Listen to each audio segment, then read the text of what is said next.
जिंदगी का हर रंग, हर एहसास, हर कहानी भावना के साथ। वेलकम टू माय शो आपकी भावना।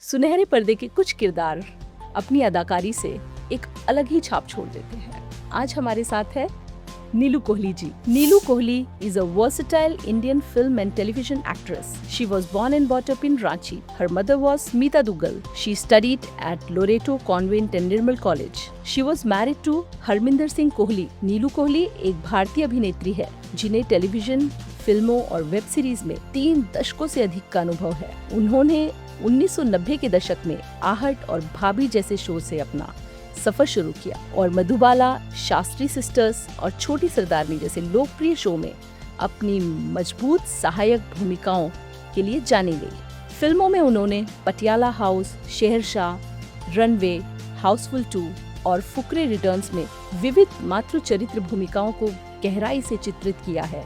उन्होंने रन में अभिषेक बच्चन और जिमी शेरगिल की अग्निपंख में मां की भूमिका निभाई है। ओटीटी स्पेस में उन्हें रसभरी यूनाइटेड कच्चे में देखा गया है, जो बदलते समय के साथ विकसित होते रहे।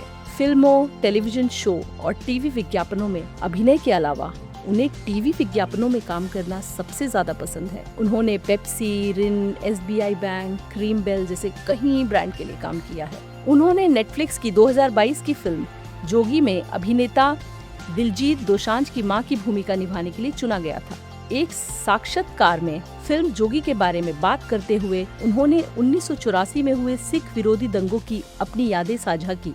उन्होंने कहा, मेरे पास 1984 के बारे में बहुत स्पष्ट यादें हैं, क्योंकि मेरा परिवार वास्तव में प्रभावित हुआ था। वो उस समय चंडीगढ़ में थी, लेकिन रांची में उनके माता पिता दंगा पीड़ित थे और उनके पिताजी ने दंगों में अपना सब कुछ खो दिया था। सेवानिवृत्ति के बाद उनके पास कुछ पैसे थे, जिनसे उन्होंने अपने भाई के साथ एक निर्माण व्यवसाय शुरू किया और उन्होंने अपना सब कुछ खो दिया। उसके बाद वे कभी उभर नहीं पाए और बाद में उनका निधन हो गया। उन्हें लगा कि दंगों के बाद वे बहुत दुखी थे और उनके दिल पर बहुत गहरा असर पड़ा था। 35 वर्ष की आयु में अपने अभिनय करियर की शुरुआत करते हुए उन्होंने मानदंडों को चुनौती दी और भारतीय मनोरंजन उद्योग में एक स्थिर सम्मानित स्थान बनाया।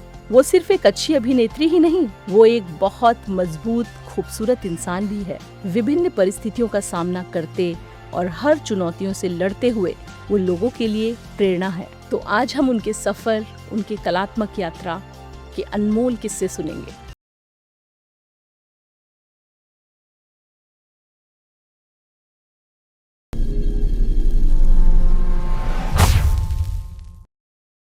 सोचा था आपने कि आप एक्ट्रेस बनेंगी? जब मैंने ये शुरुआत की तो मेरे घर वाले बहुत नाराज हुए। उनको लगा, ये क्या कर रही हो तुम, how can you do this. जब आपकी फर्स्ट फिल्म सिनेमा घर में आई और अपने आप को आपने बड़े पर्दे में देखा, तो क्या फील हुआ उस time? Why are people even talking about it. सबसे पहले बॉलीवुड का काला सच, जिन्होंने अभी अपना करियर स्टार्ट किया और वो कोई चैनल में रिवीलिंग काम करती है तो उनको अलग नजरिए से देखा जाता है, और एक स्टैब्लिश एक्ट्रेस अगर वो बैकलेस करती हैं या फिर बहुत तरह से रिवीलिंग शो करती हैं जी, उनको अलग दृष्टिकोण से देखा जाता है। ये है, लेकिन ये तो एक भेदभाव हुआ। जिसकी बिजनेस एम्पायर होती है वो अपने बच्चों को लगाते हैं ना, वो चाहते हैं कि उनकी लेगेसी उनके बच्चे चलाएं। इरफान खान साहब मुझे बहुत अच्छे लगते हैं, बस ये मेरी दिली तमन्ना रह गई कि मैं उनके साथ काम नहीं कर पाई। कितना डिफरेंस होता है एक थिएटर एक्टिंग में और एक फिल्मों वाली? कोई क्रश? हमेशा दर्द एक ऐसी फीलिंग है जो आपको खुद महसूस करनी पड़ती है। बॉलीवुड, जिसको मैं बॉलीवुड बोलना नहीं चाहती, एक टिकट खरीद के हम गए थे वो फिल्म देखने के लिए, मुझे याद है। मुझे कोई खास अपनी एक्टिंग लगी नहीं, लेकिन एक ऐसा रोल था जो शायद पासिंग में चला गया हो, लेकिन मेरे लिए वो बहुत स्पेशल था। नेपोटिज्म में आपका क्या राय है? स्वागत करते हैं नीलू कोहली जी आपका। Thank you.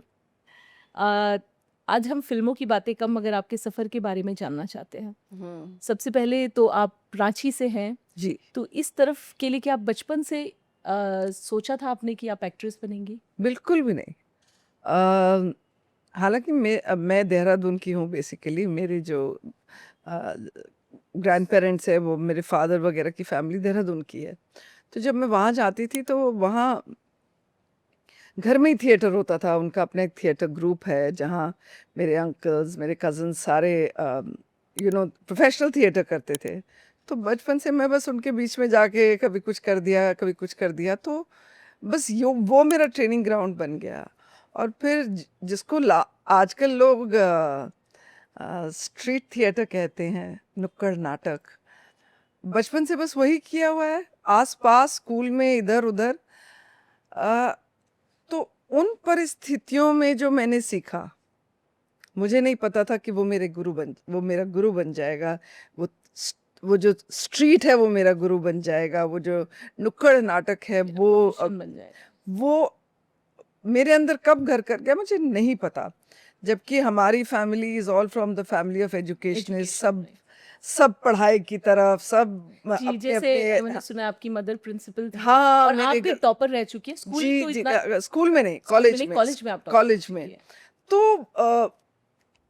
वहाँ मतलब, और जब मैंने ये शुरुआत की तो मेरे घर वाले बहुत नाराज हुए, specially my uncles who are in London, who are into linguistics. उनको लगा ये क्या कर रही हो तुम, how can you do this, तुम इतनी पढ़ी लिखी इतनी। तो मैंने उनको कहा, मैंने कहा मुझे 1 साल दे दो, अगर 1 साल में मैंने कुछ अचीव कर लिया ना तो ठीक है, नहीं तो मैं वापस पढ़ाई की तरफ अगर कुछ करना हुआ, क्योंकि मैंने चाइल्ड साइकोलॉजी में मेजर किया हुआ था और मैं आगे भी वही करना चाहती थी। मैंने क्लिनिकल साइकोलॉजी की तरफ मेरा झुकाव भी रहा, क्योंकि घर में वही देखा। क्योंकि जितने भी मेरे अंकल्स वगैरह हैं, मेरे चाचे और मेरे बुआ के बेटे, ये करते थे, लेकिन वो हॉबी के तौर पे करते थे, करते वो थे। प्रोफेशन मेरा बन गया, कहीं ना कहीं अंदर आपके पता नहीं, बस बन गया शायद। इसलिए मैं हमेशा कहती हूँ कि मैंने एक्टिंग को नहीं चुना, एक्टिंग ने मुझे चुना है। जी। और जैसे कि लोगों की धारणा है, आप इससे कितना सहमत हैं? लोग कहते हैं कि अगर आप कुछ नहीं बने तो आप एक्टर बन जाते हैं। बिल्कुल गलत है, बिल्कुल गलत है। या तो आप एक्टर हो या आप एक्टर नहीं हो। आप एक्टर हो बचपन से तो आप अपनी कला को निखार सकते हैं। जैसे एक डांसर है या एक डांसर नहीं है, एक सिंगर है, ठीक है, आप बहुत साल के रियाज से कर सकते हो, लेकिन उसके लिए रियाज चाहिए। ये नहीं है कि जिंदगी में अगर आप कुछ नहीं बने तो आप एक्टर बन जाओगे। ये धारणा बहुत गलत है। आप कुछ नहीं बने तो आप डॉक्टर बन सकते हो? बिल्कुल नहीं। नहीं ना, आप पढ़ाई करते हैं, यही पढ़ाई यहाँ भी ज़रूरत है अगर आप किसी मुकाम तक पहुँचना चाहते हैं। नहीं तो रील्स तो हर कोई बना और लेता एक है। विपरीत सोच भी है हाँ। कि लोग सोचते हैं कि अगर हम ये कर लेंगे तो पढ़ाई की क्या ज़रूरत है।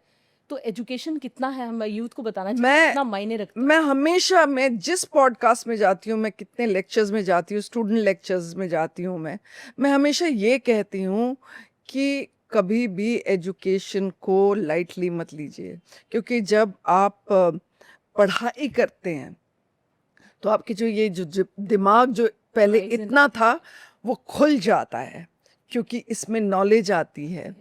और जब नॉलेज आती है तो आपका सोचने का अंदाज बदल जाता है। तो एक एक्टर भी जो पढ़ा एक्टर होता है, जो पढ़ाई करके आया होता है, आप उसकी एक्टिंग में देखिए कितनी बारीकियां हैं, कितना है, क्यों है, क्योंकि उसके होराइजन्स बहुत वाइड हैं। तो अगर आप एक्टर भी बनना चाहते हैं तो प्लीज़ अपनी पढ़ाई मत छोड़िए, साथ साथ इस स्किल को डेवलप कीजिए। और मैंने हमेशा यही कहा है कि चाहे आप टियर 3 सिटीज़ में रहते हैं, लेकिन आप वहाँ का लोकल नाटक जो है वो कीजिए, लोकल थिएटर ग्रुप से जुड़िए।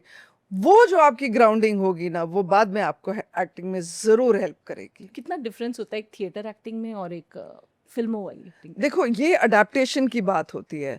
Adaptation in the sense theatre थोड़ा लाउड होता है, क्योंकि बहुत लोग जो लास्ट रो में बैठे हैं, उन आपकी आवाज़ उन तक पहुंचनी चाहिए।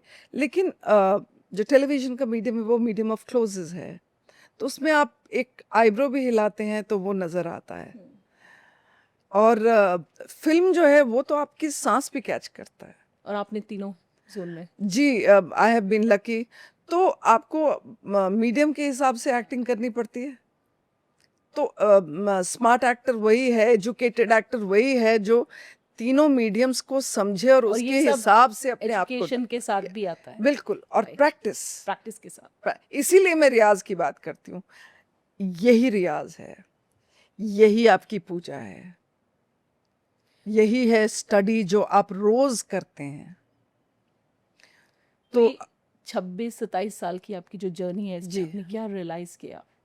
मैंने ये रियलाइज किया कि मुझे एक्टिंग के सिवाय कुछ नहीं आता, और अगर मैं एक्टर ना होती तो पता नहीं मेरी डेस्टिनी क्या होती, क्योंकि मैं इस लाइन में इतनी खुश हूँ। मुझे लगता है कि हर रोज जब मैं क्रिएट करती हूँ एक कैरेक्टर, और जब मैं घर वापस जाती हूँ, मुझे वो नशा आता है जो शायद लोगों को एक ड्रग से नशा आता है। ये मेरा ड्रग है। मैं इतनी पैशनेट हूँ इस लाइन के बारे में, एक्टिंग के बारे में, कि मुझे उसके सिवाय कुछ आता ही नहीं है। जैसे आपने कैरेक्टर की बात की, तो आप इससे कितना सहमत है मेरी बात से? 2004 में आपकी एक मूवी आई थी। हम कभी भी कोई मूवी देखते हैं तो हमारे लिए हीरो, हीरोइन हम्म, और स्टोरी, गाने, या तो बहुत ही क्लोज कैरेक्टर्स जो हमारे नज़दीक होते हैं। मगर कैरेक्टर आर्टिस्ट की क्या वैल्यू होती है? मैंने 2004 में जो मूवी देखी थी रन, उसमें एक कैरेक्टर है विजय राज जी का, ओह यस, कौवा बिरयानी। कौवा बिरयानी। जबकि वो इतना बॉक्स ऑफिस में इतना काम नहीं कर पाई वो फिल्म उस लेकिन तरह से। यस, हाँ, लेकिन कौवा बिरयानी, पेटीकोट बाबा, पंकज त्रिपाठी जी का डेब्यू था वो। जी जी जी जी, हाँ, तो वहां से पता चलता है कैरेक्टर आर्टिस्ट कितना मजा हुआ वो होता है, तो फिल्म को कैसे लिफ्ट करता है। बिल्कुल और आज तक कौवा बिरयानी बोलते तो विजय राज जी का चेहरा नजर आता है। बिल्कुल बिल्कुल, सो आप राइट। इसमें क्या कहना चाहेंगे? मैं बस यही कहना चाहती हूँ कि जो एक हीरो हीरोइन जो होते हैं वो आपको सामने दिखाई देते हैं, लेकिन उसके साथ जो स्तंभ है ना, जो सपोर्टिंग एक्टर जिनको कहा जाता है, ऐसे ही नहीं, उन्हें सपोर्टिंग कास्ट कहा कहा जाता है, जाता क्योंकि वो उस जो कैनवस है उसको सपोर्ट करते हैं, और उनके बिना फिल्म नहीं बन सकती। तो सबसे मेन बात इस जो ये दौर था फिल्मों का दौर, और आपके अलग अलग आपने काम किया, टीवी में भी आपने जी, काम बहुत किया है, काम किया। लेकिन आपको ज़्यादा पसंद एडवर्टीजमेंट और ये, वो इसलिए क्योंकि मुझे लगता है कि वो सबसे टफ मीडियम है, और आप कि स्टार्टिंग भी आपको शायद 30 आपने, से, हाँ, 30 सेकंड में आपको अपनी कला दिखा जानी है। तो वो मेरे लिए बहुत चैलेंजिंग है, मुझे बहुत अच्छा लगता है वो। देखो, इस चीज़ को अगर आप एज अ चैलेंज ना लें तो बोरियत हो जाती है, एक सैचुरेशन पॉइंट आ जाता है। अब खासकर हमने जो डे नाइट, मैंने देखा, मैं सोच रही थी 19 साल मैंने एट अ स्ट्रेच काम किया है। बीच में एक 6 महीने का मैंने गैप लिया था 2010 में, जब मैं अपने आप को री इन्वेंट करना चाह रही थी, जब मेरे अंदर एक वो आया था कि मुझे, मैं अब नहीं कर सकती। लेकिन 6 महीने के बाद मैं वापस उसी जेस्ट के साथ गई थी, और उस वक्त मैंने फिर फिल्में साथ साथ करना शुरू किया था। उस समय मैंने अपने आप को एक नया मोड़ दिया था जहाँ मैंने फिल्में करनी शुरू की थी। तो मैं हमेशा ये कहती थी कि टीवी मेरा ब्रेड बटर है और फिल्म्स मेरे केक और पेस्ट्री हैं। तो जब मुझे लगता था कि ब्रेड बटर खा के मैं थक गई हूँ रोज़ वो करके, हालांकि पैसे टीवी से ही मिलते थे मुझे, तो मैं कास्टिंग डायरेक्टर्स को फ़ोन करती थी, और तब मैं ना सिर्फ 3-4 दिन, 5-6 दिन ऐसे ही रोल्स करती थी कि मैं इससे ज़्यादा दे नहीं सकती हूँ टाइम, क्योंकि टीवी आपको उस वक्त महीने के 30 दिन नहीं, महीने के 35 दिन बिजी रखता था, क्योंकि कई बार हम डबल शिफ्ट करते थे, कई बार हम ट्रिपल शिफ्ट करते थे। कितने कितने शोज मैंने एक साथ किए हैं, मुझे याद है वो दौर जो है। और शिफ्ट वाइज हम टाइम देते थे, और अब ये लगता है कि मुझे वो नहीं करना चाहिए था। मुझे अपना करियर प्लान करना चाहिए था, क्योंकि एक उस समय ये था कि बच्चों को पढ़ाना है, लाइफ सेटल करनी है, घर लेना है, ये करना है, वो करना है, तो सिर्फ ये दिखता था कि by the end of the month पैसा कितना आ रहा है। लेकिन अ, एक जो इंजॉयमेंट है, जब आप एक काम करते हैं उस काम को देखकर आपको सुकून मिलता है, वो मुझे तब नहीं मिला। तब वो मेरा एक जिसको बोलते हैं ना दौड़, एक दौड़ थी तब, जहाँ मैंने अपने आप को बैठ के कभी असेस नहीं किया, वो समय मिला ही नहीं। कोइंसिडेंटली जब मेरे हस्बैंड पास अवे हुए मार्च में, उसके पहले जनवरी में मैंने अपने आप को कहा था कि अब मैं एक ब्रेक लेना चाहती हूँ। कहते हैं ना ऊपर वाला कब क्या बात सुन ले। मैं तो ब्रेक इसलिए कह रही थी कि मैं रीअसेस करना चाहती थी मैं अपने आप को। अब मेरे पास इतना इतना स्टैमिना नहीं था, मेरी तबीयत खराब हो जाती थी टीवी करते करते। तो मैंने कहा अब सिर्फ फिल्में करूँगी या वेब सीरीज़ करूँगी, क्योंकि मुझे उसमें मज़ा आने लगा था। लेकिन शायद ऊपर वाले को कुछ और मंजूर था, और वो ब्रेक जो मैं शायद 2 महीने का लेना चाहती थी वो 2 साल का हो गया। और मेरे में वो कॉन्फिडेंस ही नहीं रहा कि मैं वापस कैमरा फेस कर सकूं।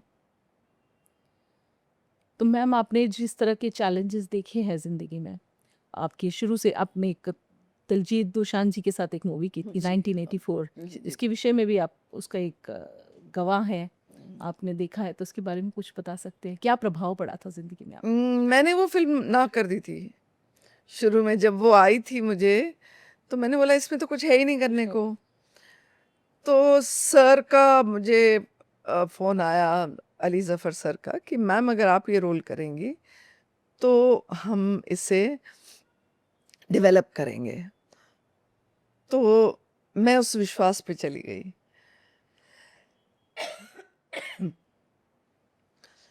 और कोविड के बाद वो मेरी पहली फ़िल्म थी।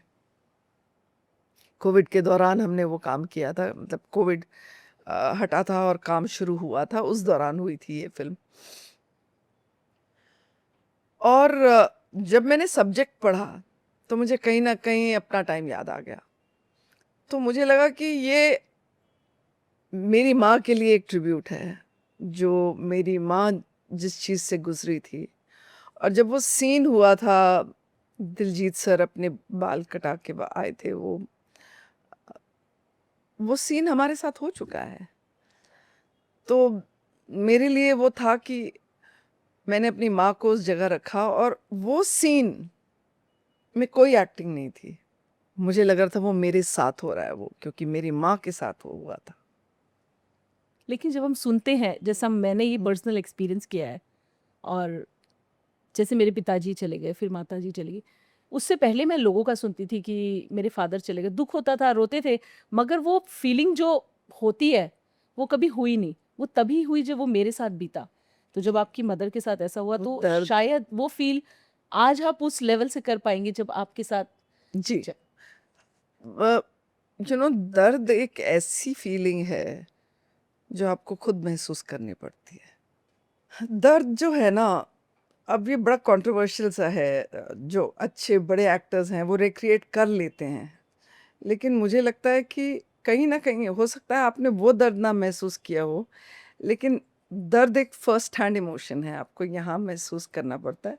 आप रिक्रिएट कर सकते हैं उसको जब आप, यही अच्छा एक एक्टर है। तो वो पल जो मेरे लिए था, वो बहुत डिफाइनिंग पल था। और मैं हमेशा ये कहती हूँ कि जोगी फ़िल्म शायद मेरे लिए बनी थी, क्योंकि मुझे अपनी माँ को वो ट्रिब्यूट देना रिलेट था। कर पाएँ। हाँ, तो ये फ़िल्मी दौर में एक लोग संघर्ष बोलते हैं, जैसे जी, संघर्ष को ज़्यादातर लोग गुर्बती से जोड़ते हैं, जी, फाइनेंशियल चीज़ों से ट्रू। जोड़ते हैं। तो आपके साथ जो संघर्ष था, लड़कियों के साथ जो स्पेशल हुँ, होता है टाइमिंग को लेकर, बिल्कुल, क्योंकि आपने कहा आपने नॉन स्टॉप काम किया है, नॉन स्टॉप। तो क्या आपको भी इस तरह की चीज़ें आती थी बीच में आड़े, कि टाइमिंग को लेकर या कहाँ जा रहे हैं, इस तरह के क्वेश्चन जो समाज से उठते हैं? यस, शुरू में बहुत आती थी। बहुत, जब तक मैंने अपने आप को प्रूव नहीं किया, लोगों को लगता था पता नहीं कहाँ जाती है ये। वो सब, वो आज जो मैं एक पर्सोना आपको दिख रहा है, इसके पीछे की जो बैशिंग है, वो लोगों को नहीं दिखती है। आपको सिर्फ़ वो इंसान नज़र आता है, लेकिन कितना तप कर वो यहाँ पहुँचा है, वो लोगों को नज़र नहीं आता है। बहुत कुछ देखा मैंने। एक ऑर्थोडॉक्स सिख फैमिली की बहू इस लाइन में आए, और उस वक्त आज से 27 साल पहले, 28 साल, 27 तो हो ही गए हैं, जब हमें ये कहा जाता था अरे ट्यूशन पढ़ा लो, बुटीक खोल लो, टेलरिंग का जॉब खोल लो, घर से बाहर क्यों निकलना। और शायद उस वक्त अगर मेरे हस्बैंड को फाइनेंशियल क्राइसिस ना आया होता तो मैं आज एक हाउसवाइफ, कंटेंटेड हाउसवाइफ होती, घर को बहुत सुंदर से सजाती, जो आज भी मुझे लगता है, तो ये ना बनती। पता नहीं क्या और बन जाती, मुझे नहीं मालूम है। मतलब सल्यूट टू हाउसवाइफ्स ऑल्सो, जो अपना घर इतना सुंदर संभालती है, अपने बच्चों को संभालती हैं। लेकिन उसके वो किया मैंने, उसके साथ ये किया। लेकिन थैंकफुली मुझे मेरा एक सपोर्ट सिस्टम था। कितनी औरतें बिना सपोर्ट सिस्टम के ये करती हैं। मेरे घर में मेरे बच्चों को संभालने के लिए मेरी सिस्टर इन लॉ थी, मेरे पास स्टाफ था, कईयों के पास नहीं होता, और वो करती हैं। इसीलिए हर उस औरत को सलाम जो घर से बाहर निकलती है, पता नहीं क्या कुछ छोड़ के वो घर से बाहर आती है। मतलब मेरा सोशल स्टाटा उतना वीक नहीं था, तो मुझे इतनी तकलीफें हुई। What about all those women यार, जो सुबह निकलती हैं, नाला सुपारा से चर्च गेट जाती हैं काम करने के लिए। मतलब सलूट, बहुत बहुत छोटा वर्ड है उनके लिए। दिल से आपको सलाम। मैं तो बस इतना बोलना चाहती हूँ कि नारी शक्ति, और कई बार ना चाहते हुए भी वो आपके टीचर बन जाते हैं। कहीं ना कहीं आपको लगता है वो भी कर रही है ना, वो तो ट्रेन में जाती हैं, आपको गाड़ी मिली हुई है, तो अगर वो कर सकती है तो मैं क्यों नहीं। तो एक अनजान नारी जो शायद मुझे जानती भी नहीं है, मैं उसे जानती भी नहीं हूँ, वो कहीं ना कहीं मेरा रोल मॉडल बन जाती है। जब मैं शूट पे जाती हूँ, मैं देखती हूँ जो वहाँ स्टाफ है, जो हेयर ड्रेसर हैं, मेकअप कहाँ कहाँ से आते हैं, ट्रेन में आते हैं, हमसे पहले पहुँचे होते हैं, हमसे बाद उनका पैकअप होता है। तो जब उनको देखती हूँ मुझे लगता है यार, if they can do it, I can do it too. लेकिन इसमें जैसे आपने भी एक वर्ड यूज़ किया, नारी शक्ति। लेकिन अब जैसे मैं आपकी फ़ैन हूँ, और मैंने सिर्फ इसलिए नहीं कि एक्टिंग, फर्स्ट मैं हमेशा एजुकेशन की बात करती हूँ। आपकी ड्रेसिंग सेंस, किरदार, और जो हम आपको देखते तो आप एक मोटिवेशनल फिगर की तरह मुझे दिखाई देती हैं, डिग्निटी के साथ। लेकिन कई बार नारी शक्ति को मॉडर्नाइजेशन और एक फीमेल होने में क्या डिफरेंस हमें रखना चाहिए? कई बार हम मॉडर्न को कुछ और वे में भी लेके जाते हैं। जी, बस वही है। क्या मैं मॉडर्न नहीं हूँ? हूँ ना मॉडर्न। मॉडर्न आप यहाँ से होते हैं। Yes, I think I am very modern. ज़रूरी नहीं है मेरे हिसाब से। मैं किसी को जज नहीं कर रही। जो आजकल सामने आ रही हैं चीज़ें, जो आजकल लड़कियां बच्चियां कर रही हैं, उनको लगता है कि उस तरह के कपड़े पहनने से वो मॉडर्न हो जाती हैं, तो वो कहीं ना कहीं उनकी सोच बहुत वाइड नहीं है। मुझे लगता है I am a very modern woman. With dignity. I don't know what, see मैं किसी की डिग्निटी के बारे में इसलिए नहीं कहना चाह रही क्योंकि हर किसी के लिए वो डिग्निटी की डिग्री अलग है। लेकिन लोग इन्फ्लुएंस भी तो होते हैं ना। जैसे हम किसी भी कैरेक्टर को विदाउट मेंशनिंग एनी नेम, अगर जी। यंग जनरेशन उनको देखती है जी। और वो कुछ वक्त बाद हाँ। वो कहते हैं कि मेरे पास ये नहीं था इसलिए मुझे ऐसा करना पड़ा, तो आने वाले और बच्चे भी तो कहते हैं तो ठीक हो जाता है, ये वॉश आउट हो जाता है, तो कर सकते हैं ना। तो हम उनसे भी इन्फ्लुएंस हो रहे हैं, मैं आपसे भी इन्फ्लुएंस हो रही हूँ, और कुछ बच्चे उनसे भी हो रहे हैं। तो मुझे लगता है कि मेरे हिसाब से मॉडर्न होने का मतलब इंदिरा गांधी भी मॉडर्न है, जी, वो अपने टाइम कल्पना पे चावला बहुत, मॉडर्न थी। जो अपने समय से आगे चले। बिल्कुल, कल्पना चावला मतलब ऐसे लोगों को, हाँ, हाँ, को एग्जाम्पल्स। लीजिए आप, उनकी तरह बनने की कोशिश कीजिए। Even if you want to be a fashion model, where जहाँ मुझे Yes. लगता है कि रिवील करना, लेकिन जरूरत है, हाँ, उसका भी बट इन कैमरा। एक तो दायरा रखिए। हाँ, बट इन कैमरा समटाइम कहते हैं ना, तो हाँ। आप फिल्मों में भी तो करते, फिल्मों में मुझे लगता है कैमरा। लेकिन वो अगर जैसे वो आजकल एक आया स्क्रिप्ट की डिमांड, हाँ, तो वो स्क्रिप्ट की डिमांड के हिसाब से चलो सेल्यूलॉइड में आप कीजिए, लेकिन मुझे जो आजकल जो ये I don't associate with it. There are people who will associate with it, which is okay. It takes two to tango. They like it. They can have fun. I don't like it. I will not have fun with it. मेरा अपना एक दायरा है जो जिस दायरे में मैं बहुत खुश हूँ. मुझे ये लगता है कि आप उस दायरे में खुश हैं. मैं खुश हूँ.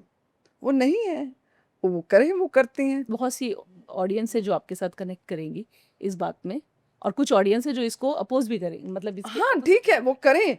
वो जो यंगर जनरेशन है, मैं समझती हूँ उनके थॉट प्रोसेस. हालांकि यंगर जनरेशन में मेरे बच्चे भी आते हैं, वो बहुत मॉडर्न है. वो बहुत मॉडर्न है. They are educated. They don't talk like that. They don't think like that. तो हर किस्म के लोग हैं जिन्हें लगता है फेम. अब मैं कई बार ऐसा कहती हूँ कि जब मैं स्टॉक भी करती हूँ उनको, मैं देखती हूँ कौन है ये, उनकी प्रोफाइल में जाती हूँ, उनके पास मिलियन ऑफ फॉलोअर्स हैं, और मैं यहाँ कर ही नहीं पा रही हूँ. लेकिन फिर भी अगर उनके 2 मिलियन 3 मिलियन फैंस हैं तो भी उनको बहुत लिमिटेड लोग जानते हैं. राइट. मेरे मिलियन फैंस नहीं हैं, लेकिन जब मैं सड़क पे जाती हूँ तो लोग पहचानते हैं. तो तब मुझे लगता है कि नहीं, वो काम बोलता है. मैं वो रील्स नहीं बनाती हूँ, मैं वो नहीं करती हूँ जो लोग आजकल कर रहे हैं फेमस होने के लिए. हालांकि मुझे लगता है कि जो आप कंटेंट, ये भी जो हम कर रहे हैं, ये कंटेंट के लिए कर रहे हैं. आपका जो ये कंटेंट है जो आप लोगों तक पहुंचाना चाह रही हैं, बहुत सुंदर कंटेंट है. इस तरह का कंटेंट लोगों तक पहुंचना चाहिए, ताकि लोगों के अंदर वो एजुकेशन आए कि इस तरह का कंटेंट भी लोगों को पसंद आता है. ज़रूरी नहीं है कि आपको अपने आप को एक्सपोज करके, रिवील करके कुछ बनाया जाए, क्योंकि मुझे लगता है कि वो शॉर्ट लिव्ड है बहुत, और वहाँ एजुकेशन की कमी है. बात वही आ जाती है, गोल है कि एजुकेशन की कमी है यहाँ से. हाँ. पढ़ाई में मैं ये नहीं कहती हूँ कि पढ़ाई में आप डिग्रियां ले लो. पढ़ाई यहाँ से, दिमाग से आप एजुकेटेड होने चाहिए. आपका होराइजन्स वाइड होने चाहिए. तो अब फिल्मों में जो करती हैं वो अच्छी लगती हैं. बिल्कुल. जो हीरोइंस हैं कई बार बहुत सुंदर, जिस आप चाहे दीपिका को ले लीजिए, चाहे करीना को ले लीजिए, आलिया जी को ले लीजिए, सब इनकी लड़कियां कितनी सुंदर लगती हैं. राइट. मतलब मैंने जब दीपिका के साथ पहली बार काम किया था, हमने वो फिल्म की थी ब्रेक के बाद, और जब मैंने पहली बार उन्हें देखा था तो मेरे मुंह से ये निकला था कि you look like a goddess. इतनी सुंदर उनकी आंखें, उनका डिमीनर, जिस तरह उन्होंने, शी वॉज इन अ साड़ी. जब हम मैं मिली उनसे, तो मुझे लगा वाह, करीना सो ब्यूटीफुल. मैंने उनके साथ वो फिल्म की थी. तो ये लड़कियां कितनी सुंदर है यार. अच्छा, मैंने एक पॉडकास्ट में देखा था, सुनीता आहूजा जी, वो उर्फी जी से कहती हैं कि आजकल तो लड़कियों के शुगर डैडी होते हैं, तो मैं तुम्हारे साथ हूँ और मैं तुम्हें फुल सपोर्ट करती हूँ, तुम जो कर रही हो बिल्कुल ठीक कर रही हो. लेकिन मुझे पर्सनली लगता है कि एक फिल्म में वही बातें कैमरा के आगे करना, और मेट्रो में अगर आप पहन के निकल जाओ कि मुझे वायरल होना है, तो अगर उस चीज़ को आप सपोर्ट कर रहे हो तो मुझे वो गलत लगता है पर्सनली. देखो, मैं एक बात कहूँ, इनिशियली मुझे भी लगता था ये क्या करती है. ऑनेस्टली मुझे लगता था क्या. फिर धीरे धीरे मुझे उसका वो क्रिएशन अच्छा लगने लगा, वो जो वो करती थी. राइट. जो वो उसने भी रियलाइज किया यार, वो भी हिट एंड मिस था उसका. She is one of those people who made it, जो वहां से शुरू हुई, एंड उसका जो अपना एक वो आया अमेजोन पे, फॉलो कर लो यार, वो उसकी जर्नी देख लो आप. राइट. तो she is one who made it. तो इसीलिए हम आज उर्फी की बात कर रहे हैं यहाँ पे, क्योंकि वो बन गई. लेकिन एक उर्फी के पीछे उसकी क्या जर्नी है वो हमें नहीं पता.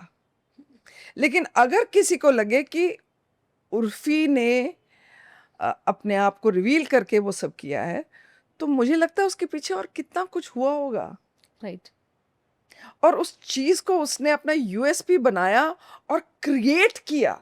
वो मुझे आज भी वो उसका वो ब्लू गाउन याद है जिसमें वो 1000 मीटर्स कपड़ा लगा था। यस।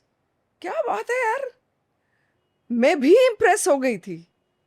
जबकि शुरू में एक्चुअली मुझे लगता था कि क्या कर रही है, और मैं अपने आप को हमेशा ही कहती थी कि आई शुडंट जज। हर किसी की अपनी जर्नी है, राइट। लेकिन वो it was all out on the media, तो एज एन ऑडियंस तो मैं जज करूंगी ना उसे। लेकिन उसकी ग्रोथ जब मैंने देखी मुझे लगा वाह यार। लेकिन वही बात है, एक उर्फी बन सकती है, एक नवाजुद्दीन बन सकता है, लेकिन उस चीज के लिए उन्होंने अपना वो पेन किस तरफ डायरेक्ट किया है। एक सही जगह पहुंचे हैं ना वो, कहीं ना कहीं वो सही जगह पहुंचने के लिए आपको वो ठीक है किस्मत की जरूरत है, बट यहाँ पे पर वो पहुंचे। लेकिन उनको देख के भी तो मैंने शुरू में ही बोला, जो इन्फ्लुएंस हो रहे हैं तो बहुत लोग कहेंगे ये तो ठीक हो जाता है। मैंने इसलिए बोला ये सब एक वक्त आने पे सब सही हो जाएगा, वी अब कैन डू दैट।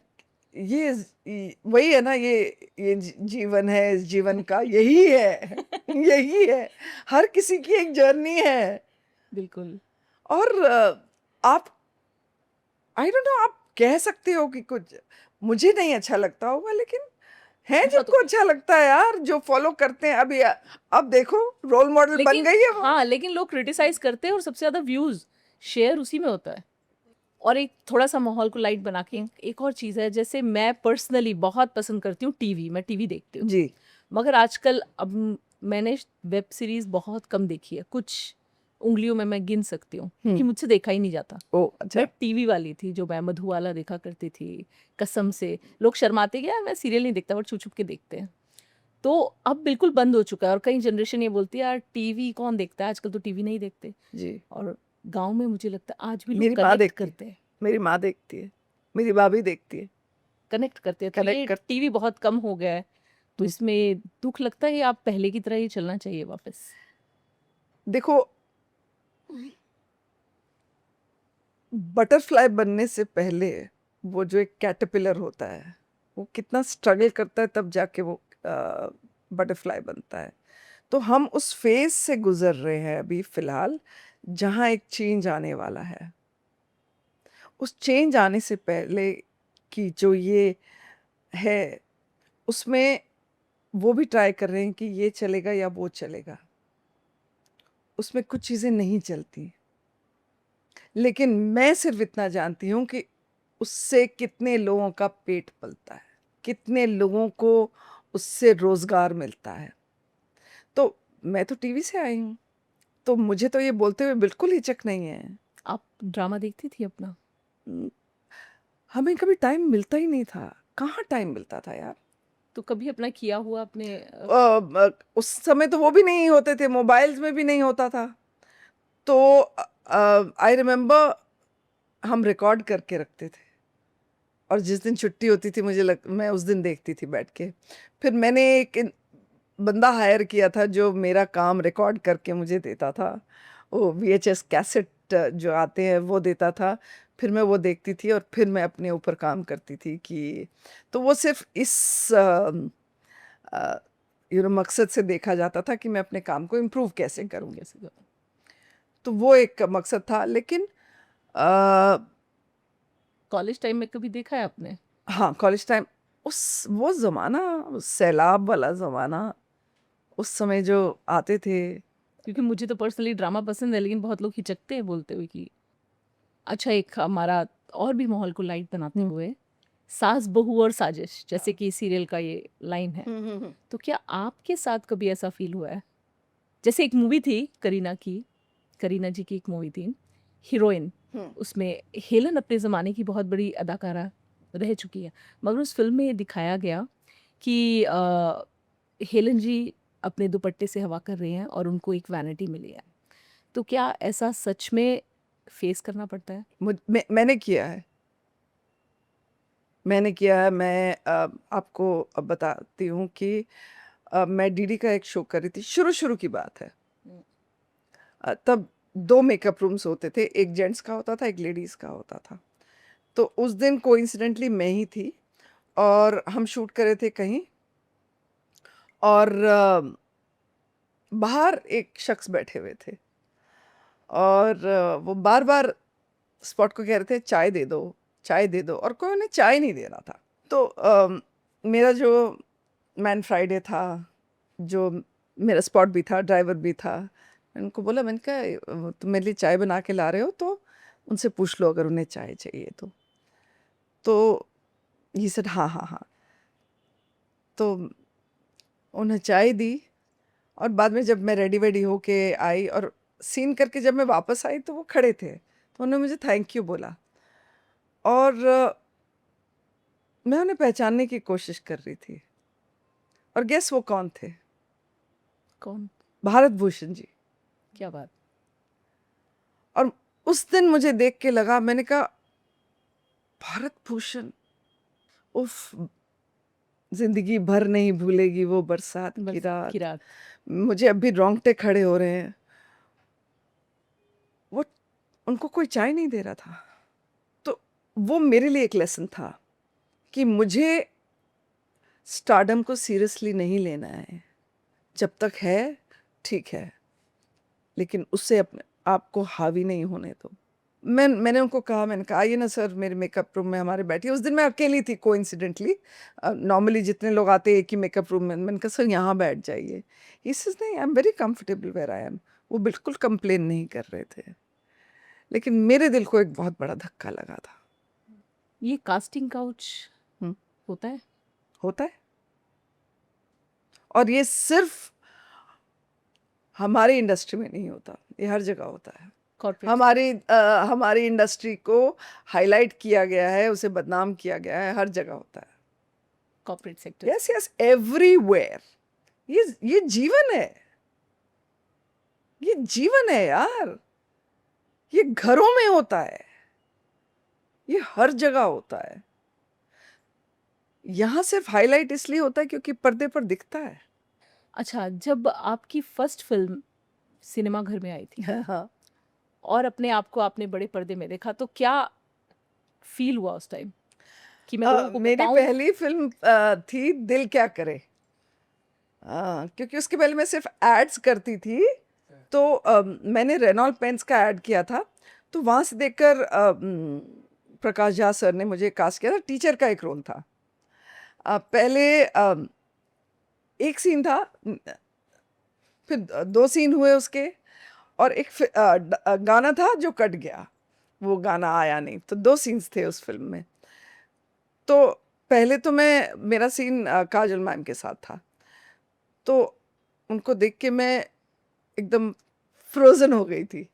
मैं बस उनको देख रही थी और हम एक स्कूल में शूट कर रहे थे। हम वहीं तैयार हो रहे थे, वहीं सब लोग बैठे हुए थे।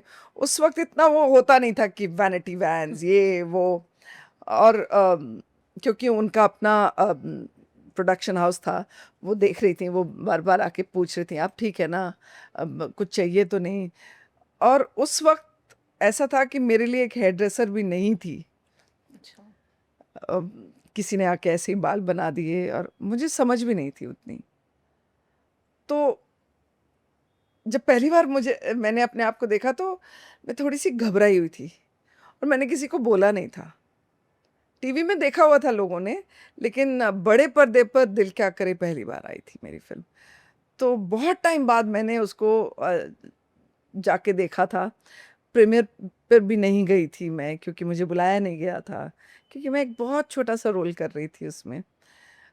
तो टिकट खरीद के हम गए थे वो फिल्म देखने के लिए, मुझे याद है।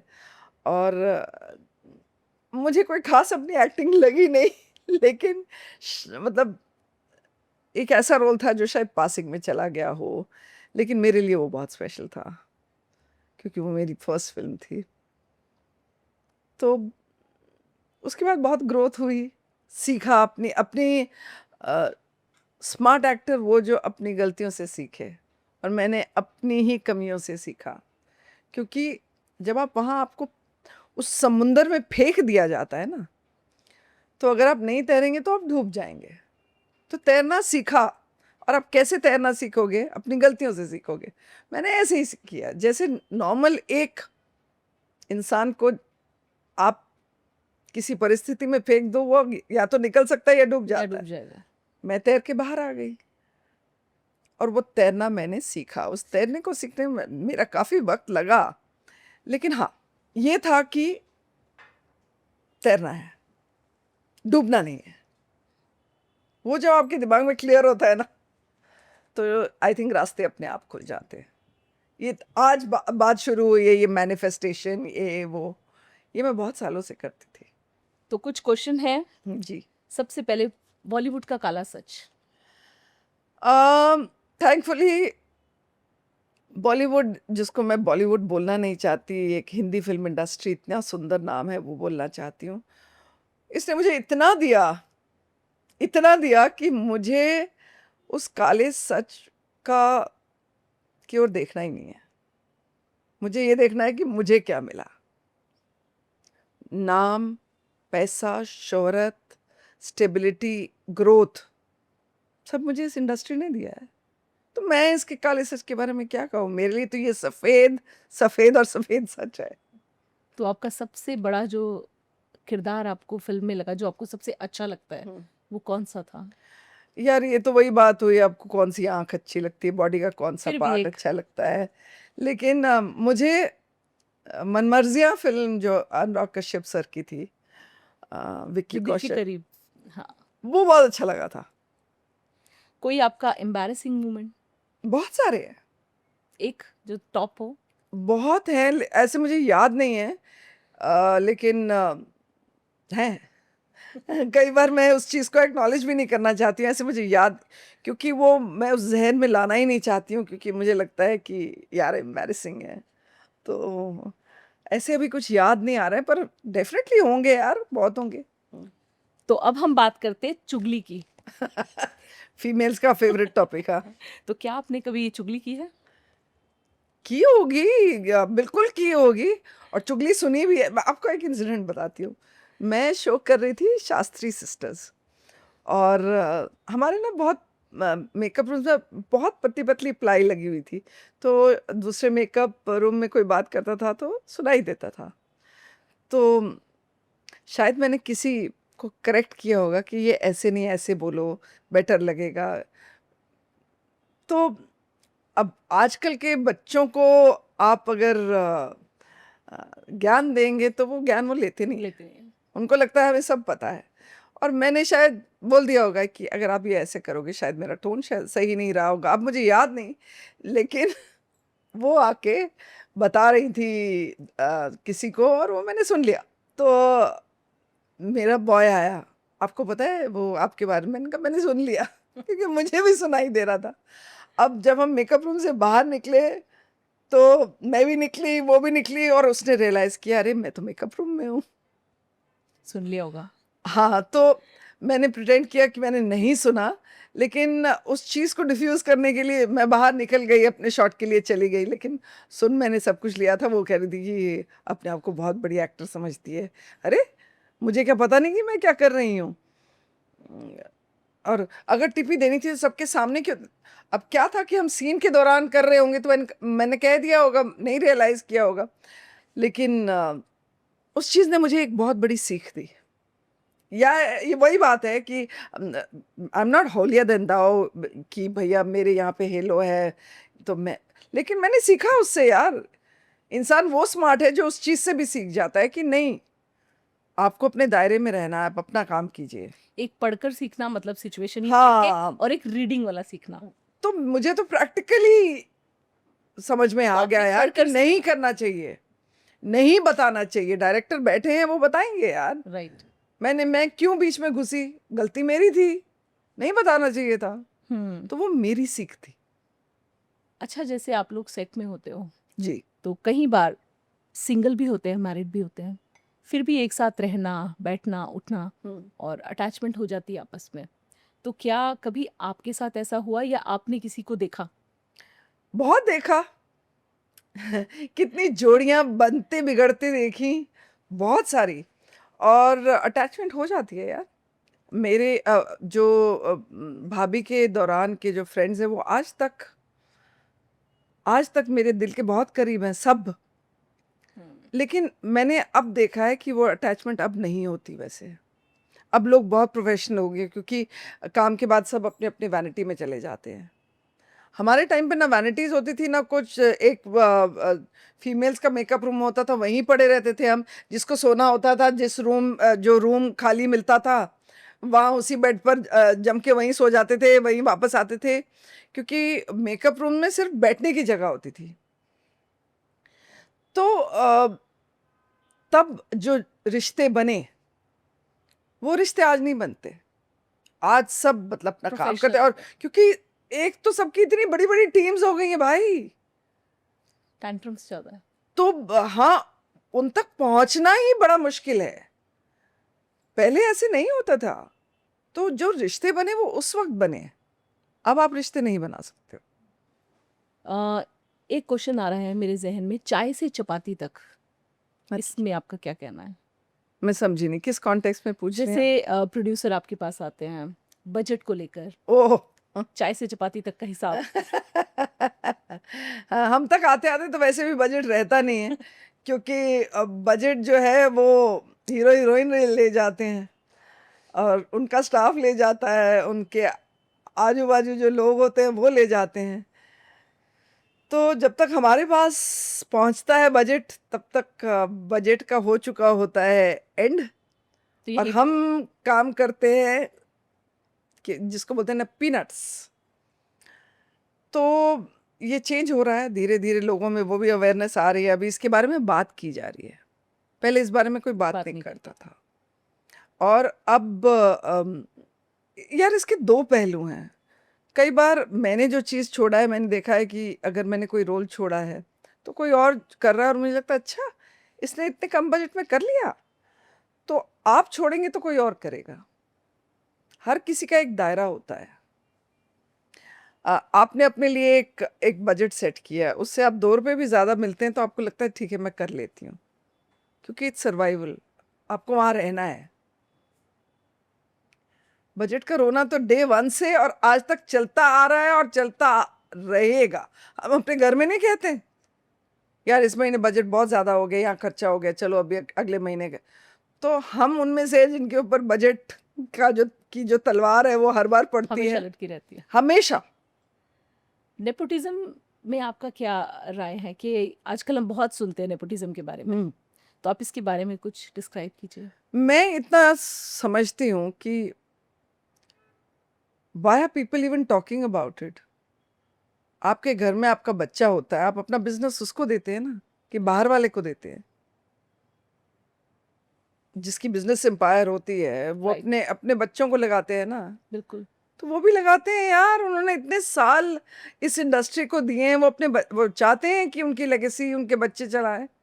इसमें मुझे ये नहीं समझ में आता कि इसमें बोलने वाली बात क्या है। बिल्कुल। वो देंगे यार, वो अपने बच्चों को प्लेटर में देंगे। आगे उनके बच्चों के ऊपर है कि वो अपने आप को प्रूव कर सकते हैं या नहीं। आपको एक फिल्म मिलेगी, दूसरी फिल्म मिलेगी, अगर आप नहीं प्रूव कर पाए अपने आप को। सबसे बड़े एग्जाम्पल यहाँ यश चोपड़ा हम जी के। सुनते हैं, जैसे कंगना जी अक्सर इस बारे में बात करती है। हाँ, नेपोटिज्म के बारे में हमने उनसे बहुत सुना है कि जैसे हम आते हैं, हमने एक रोल किया और उसमें हम सही नहीं साबित हुए क्योंकि हमें एक ही बार चांस मिलता है, तो आप आउट हो जाओगे। मगर एक स्टार का बच्चा है अगर, तो उसको मल्टीपल चांस मिलेंगे, बार बार मिलेंगे। उसको शायद जो मल्टीपल चांस मिलेंगे वो हर बार वो चांस ना डाइल्यूट होते जाता है। आप देख लो, ये एक टाइम आपको हीरो लिया जाएगा, जब आप हीरो में नहीं कर पाएंगे आपको सपोर्टिंग 2 हीरो का वाला रोल में लिया जाएगा। फिर वो 2 हीरो वाले रोल में अगर आप नहीं कर पाए तो फिर आपको उसमें एक कैमियो दिया जाएगा, स्पेशल अपीयरेंस दिया जाएगा, और धीरे धीरे वो आउट हो जाते हैं क्योंकि उनमें नहीं है कैपेबिलिटी। और बहुत से ऐसे एग्जाम्पल है, शाहरुख खान, वो भी किसी नेपोटिज्म के थ्रू नहीं आए। वो एब्सोल्युटली, जो किंग खान जो सबसे तो बड़े स्टार, हम हमेशा वही बातें क्यों करते हैं यार? सी सक्सेस स्टोरीज यार। बिल्कुल। कितने लोग आए हैं जो इस इस इंडस्ट्री, मुझे देख लो यार, मैं किसी को नहीं जानती थी। मुझे लगता है कि कम से कम समुद्र में मैंने जब पत्थर फेंका तो रिपल्स तो उठे, लोगों को पता तो है मेरे बारे में। बिल्कुल। तो उनके लिए भी जगह, हमारे लिए भी जगह है। डिपेंड करता है आप कितने से खुश हो, वो आपकी अपनी जर्नी है। और ये बहुत गलत बात है कि नेपोटिज्म, उसके बेटे को चांस दे दिया, ठीक है। आप कंगना की बात कर रहे हैं, कंगना जी की बात कर रहे हैं, sorry I very senior as an actor. वो भी तो बाहर से आई and she made a name for herself. तो आप क्या बात कर रहे हैं? नहीं, मुझे लगता है कि ये नहीं, ये हर किसी जनता का सवाल है। हाँ मैं भी हाँ, इससे बिल्कुल ये सहमत मैं हूँ। ये कह रही हूँ कि ये एक देखने का नजरिया है। You see your cup as half full और हाफ एम्प्टी। मुझे जितना मिला है मैं उससे खुश हूँ, ये मेरी जर्नी है। और इंडस्ट्री ने उन्हें बहुत कुछ दिया है।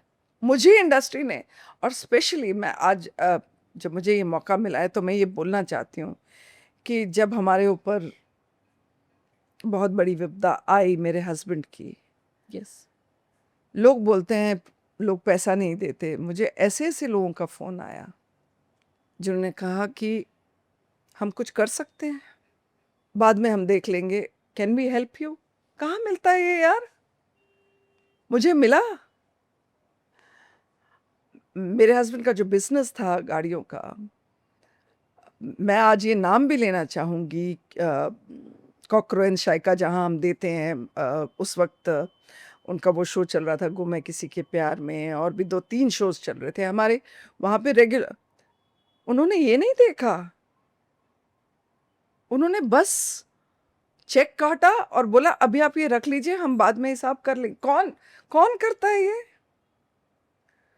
एक बंदा जब चला जाता है कौन पेमेंट करता है? हमारे साथ ऐसे बहुत सारे इंसिडेंट्स हुए जो फिल्म लाइन के बाहर के लोग जिन्होंने पैसा नहीं दिया, आज तक नहीं दिया, लेकिन ये हमारी इंडस्ट्री ही है जहां से लोगों ने आगे से फोन किया और कहा कि आओ और पैसा लेके जाओ। और जहाँ पे अपने रिलेटिव ने भी इतना साथ नहीं। वो बात अलग है कि मेरे रिलेटिव्स ने, मतलब मेरा सपोर्ट सिस्टम, उन्होंने मेरा बहुत साथ दिया उस मामले में। लेकिन मैं बस इस इंडस्ट्री को इतना थैंक यू बोल सकती हूँ कि उस वक्त जिस हमेशा तरह वो मेरे शुक्रगुजार। साथ खड़े हुए हैं, बहुत, आई मीन आई मेरे पास शब्द नहीं है थैंक यू बोलने के लिए यार। इतना कुछ दिया इस इंडस्ट्री ने, मुझे वापस काम दिया, मेरा कॉन्फिडेंस जो वापस आया है। मुझे लगा था कि मैं घर से बाहर नहीं निकल पाऊंगी, मेरी टांगें कांपती थी। और आज अगर लोग बोलते हैं आप स्ट्रांग हैं, आप स्ट्रांग हैं, तो मुझे अगर मौका दिया इस इंडस्ट्री ने वापस कैमरा फेस करने का, तभी मैं स्ट्रांग हो पाई हूं ना। तो वो मौका तो दिया है ना। मेरा तो कोई बाप इस इंडस्ट्री का मालिक नहीं था, मुझे तो मिला ना वो मौका, और मुझे बड़े प्यार से वो मौका दिया गया। और इतने आदर सत्कार के साथ लोगों ने मुझे उस वक्त अपनाया। मुझे याद है मैं एक सीरीज कर रही थी उस वक्त, और सीन था कि मेरे हस्बैंड को हार्ट अटैक आया है और मैं वो सीन नहीं कर पाई थी। और बाद में मतलब लोगों ने वो चेंज किया यार। उसी टाइम राइटर ने आके उस सीन को एक अलग ढंग से लिखा। तो ये कंपैशन जो मुझे मिला वो किसी इंडस्ट्री वाले से ही मिला। तो कहाँ वो नेपोटिज्म यार? वो कोई नेपोटिज्म नहीं था, वो मेरा और उनका रिश्ता था जो मैंने इतने सालों से उनसे बनाया हुआ था। तो दिया किसने? इसी इंडस्ट्री ने। अच्छा, इसकी नेपोटिज्म के साथ एक क्वेश्चन मेरे दिमाग में आया है कि जिस तरह से एक जो छोटी स्टार, मतलब छोटा तो कहना अच्छा नहीं लगता है, जिन्होंने अपना करियर, अपकमिंग, हाँ अपकमिंग स्टार, अपकमिंग एक्टर, जिन्होंने अभी अपना करियर स्टार्ट किया और वो कोई चैनल में रिवीलिंग काम करती है तो उनको अलग नज़रिए से देखा जाता है। और एक स्टैब्लिश एक्ट्रेस अगर वो बैकलेस करती हैं या फिर बहुत तरह से रिवीलिंग शो करती हैं, जी उनको अलग दृष्टिकोण से देखा जाता है। हाँ, ये है। लेकिन ये तो एक भेदभाव हुआ।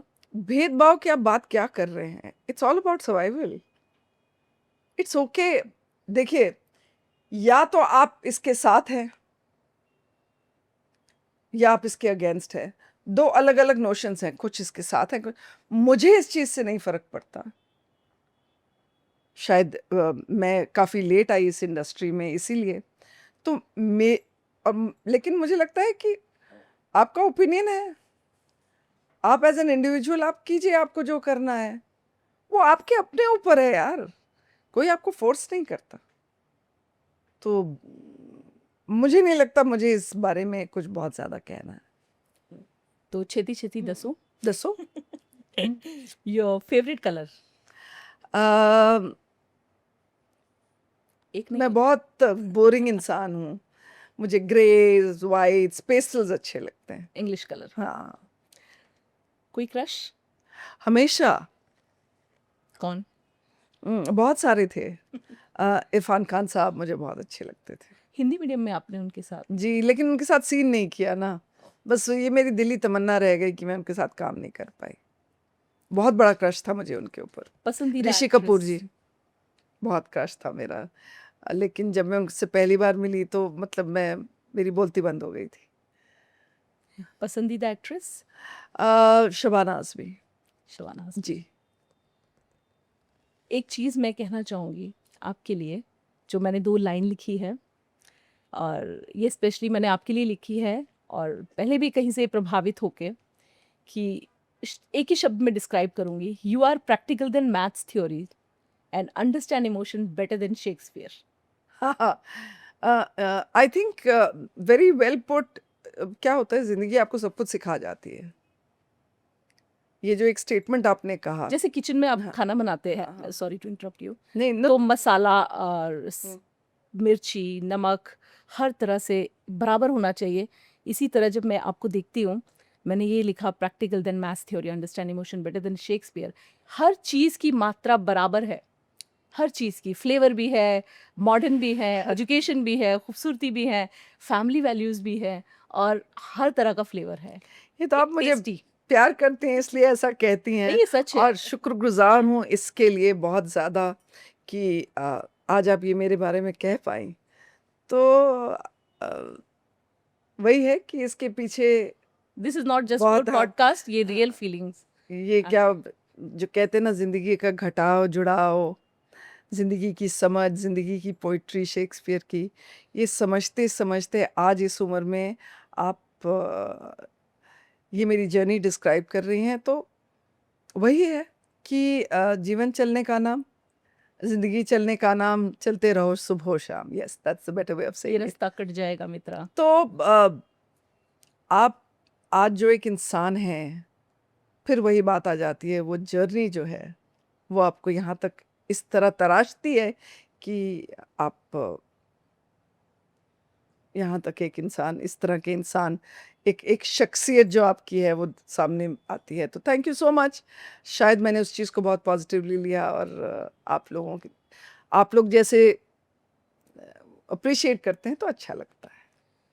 Thank you so much ma'am, मेरे शो में आप आई। आप कुछ कहना चाहेंगी आपकी भावना के बारे में? मेरी भावना तो मैंने बोल दी, मैं और आपकी बहुत अच्छा भावना- लगा। मैं वही बोलने लगी थी कि मेरी भावना तो मैंने बोल दी, और हम सबकी भावना तो इधर है। Thank you Bhavna for having me on the show. दिल की बात करते हुए अच्छा लगता है, और ये बातें जब ऑडियंस तक जाती हैं तो लगता है कि हाँ, वो हैं जो हमें सुनना चाहते हैं। और इस बात से अगर कोई भी इंस्पायर होता है तो फिर मैं कहती हूँ आपका जो ये पॉडकास्ट है ये सफल है। Thank you so much. Thank you ma'am.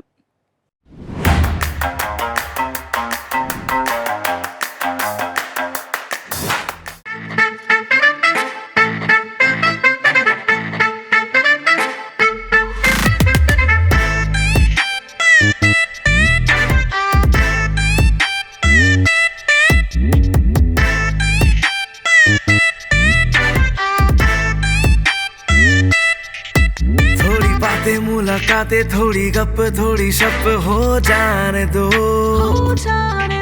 शायरी से जन अल्फा के लिंगों में जरा खो जाने दो। थोड़ी बातें मुलाकातें, थोड़ी गप थोड़ी शप हो जाने दो। शायरी से जन अल्फा के लिंगों में जरा खो जाने दो थोड़ा एक्टिंग थोड़ा singing no scripting only winging and emotions always swinging हो जाने